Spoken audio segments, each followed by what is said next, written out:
Okay, your makeup has just arrived in the mail. You've got it all set up in your palette. It's looking cute. Now you're freaking out. Don't freak out. I'm gonna show you how to use it in this video step by step. You're gonna start with that contour, which is the darkest shade that you have, and you're going to trace your cheekbone, and you're not gonna go further in towards your nose, like where that dot that I accidentally just put, don't go that far. Find the edge of the iris of your eye, or even the edge of your eye, and stop there. Trace it all the way up. Keep in mind, when we are highlighting and contouring, if you create like a diamond on your face, these are going to be the bright points, and the contour is going to go in the darker points. So when you are contouring your forehead, you can decide how much forehead you want to contour.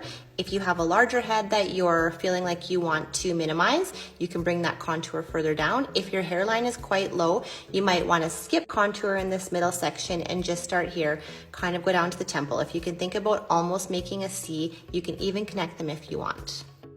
Next, you're going to go in with your lightest shade, your brightening shade, and you're going to pick out those darkest points under your eyes, especially if you are aging and have some texture under your eyes.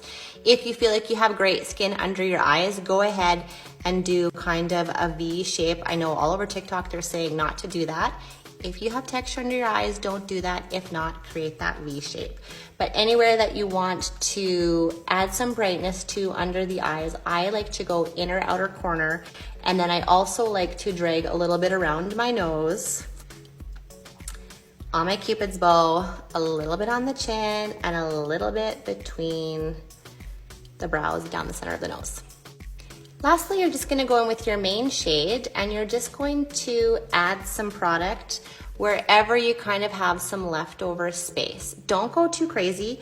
You can use your fingers for this, or you can use a small brush like I'm doing. I don't know, I usually use my fingers. I'm just feeling the brush today. And that is about it. I like to take my main shade to get the veininess on my eyes. You're gonna let this sit for a couple seconds to warm up. Once you've let it warm to your face, or you've even sprayed it with some setting spray at this point, if you want some extra staying power, you're gonna take your brush or your perfector sponge, and you're just gonna start blending it lightest to darkest. Finish off with your darkest.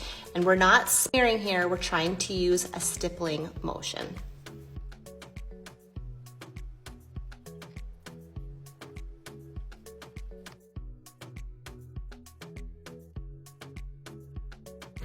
At this point, I do think it's a good idea to take a damp perfector sponge and just kind of push in the makeup. And this is a good way to make sure everything is flawless, airbrush, but also if you have excess makeup in a spot, it's going to pull away that excess.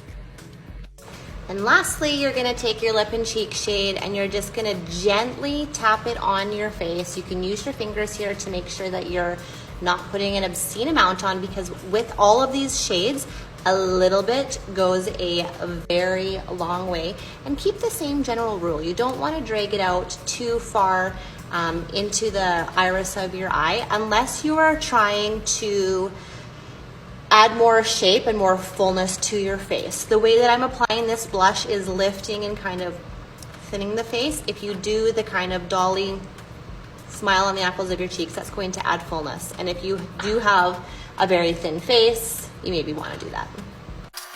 Voila, that is super basic starter makeup when your palette arrives.